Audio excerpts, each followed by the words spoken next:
We're joined by former Michigan Congressman Pete Hoekstra, who's running for the U.S. Senate. Welcome to Newsmax TV again, sir. Hey, it's always good to be with you. Thank you. First of all, Mitt Romney won a narrow victory in your state's primary, but a poll in Ohio shows he trails Rick Santorum by double digits there going into next Tuesday's primary. Could his Michigan victory give him a boost in Ohio and the other states on Super Tuesday? Well, I think what we saw in Michigan was that Mitt did at a minimum what he needed to do. He needed to win his home state. He did. I think as we move into Ohio and as we move into the rest of Super Tuesday, we're going to see the same thing that we've seen this primary season. It's a very, very fluid race. Results and polls in these states change dramatically, even 1 or 2 weeks out to what actually happens on Election Day. I think Mitt recognizes that he wants to win Ohio. Rick Santorum recognizes that it's a battleground. Newt has been there. I think you're going to see a lot of volatility in Ohio.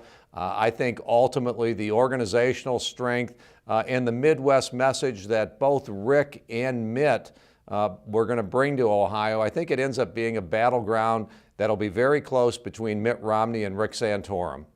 Okay, turning to your own campaign for Senate. While you hold an overwhelming lead against other Republican candidates, the latest available Real Clear Politics average polls show you with a double-digit deficit to incumbent Democrat Debbie Stabenow. Why do you think you're trailing? Well, actually, the last polls that have came out I don't think give a real clear indication. There have been other polls, there have been internal polling that show the race much closer to that. It's a single-digit race. I think what's happened in Michigan over the last 3 weeks, what people have seen on TV is that Republicans have been pounding Republicans. Mitt Romney, who was leading President Obama 3 to 4 weeks ago in the state of Michigan, now all of a sudden is down by double digits. I think because of the negative campaign that's been going on in the Republican side of the ballot, all of us as Republicans have suffered. I think once we start talking about President Obama's record, the record of the Democrat-controlled Senate, the record of Debbie Stabenow on jobs, on energy prices, gas prices, deficits, debt, Obamacare, and all of those types of things, we're going to see the polls come back and we're going to see a real tightening of the presidential poll numbers in Michigan and the Senate race. This is a Senate race that I think the country's going to be focused on. I can win this race. The polls are going to settle back down once the presidential race has moved out of there and once we start focusing on the president's and Debbie Stabenow's failure, their failed record in Washington, D.C. Your controversial Super Bowl ad featuring a Chinese woman on a bicycle depicted Stabenow as strengthening the Chinese economy at the expense of the U.S. Do you stand by that? And if so, how did Stabenow do that? Well, I think absolutely. When the U.S.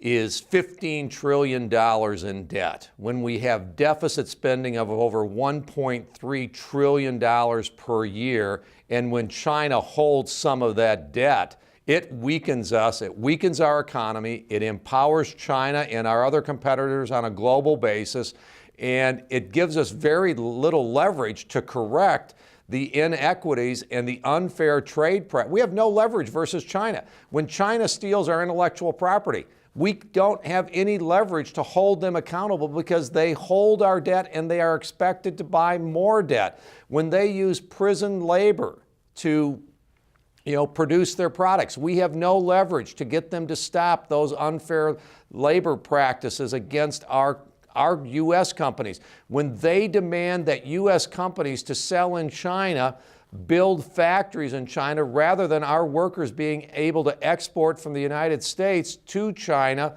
we have no leverage to change that. Representative, specifically, how is Stabenow complicit in this?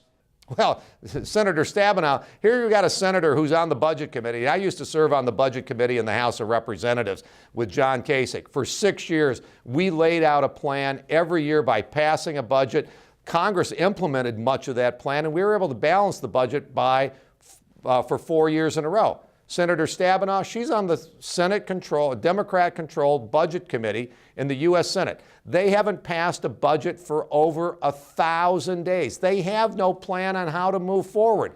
Plus, she votes for a stimulus plan that's over $850 billion that doesn't create jobs. She votes for Obamacare, which is going to cost this country trillions of dollars. She's never seen a spending program that she doesn't like and that that grows Washington. She's for spending.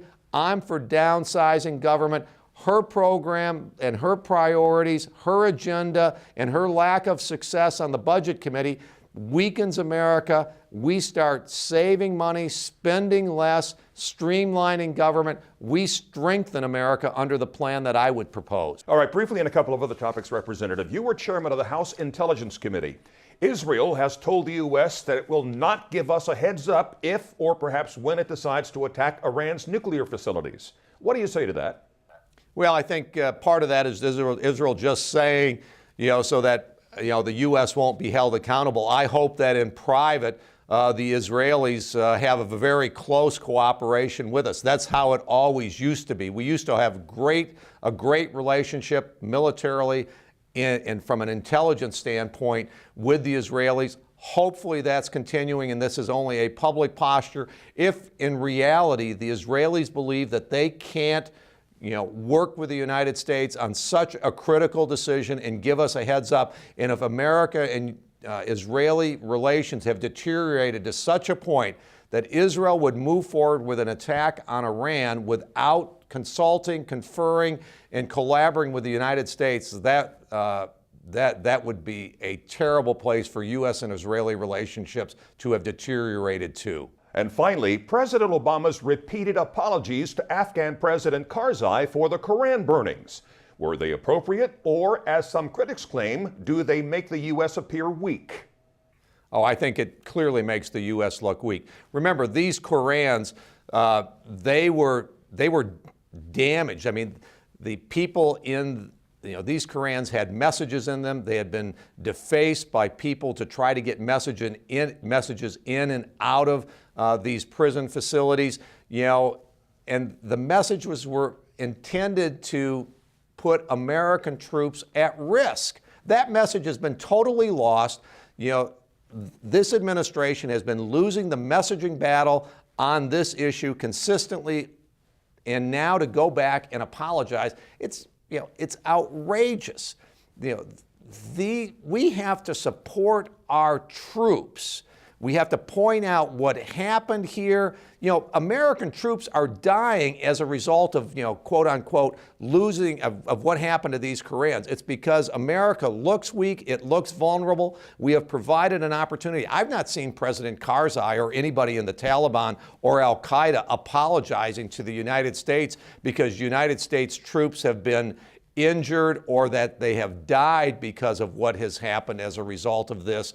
America needs to be strong. We need to be resolute. This president makes us look weak and vulnerable. Our enemies are smiling.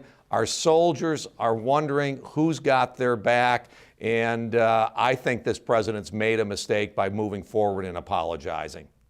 This is war. This is war. Former Congressman and U.S. Senate candidate Pete Hoekstra, as always, thank you so much and good luck, sir. Hey, great. Thank you. And thank you for watching Newsmax TV.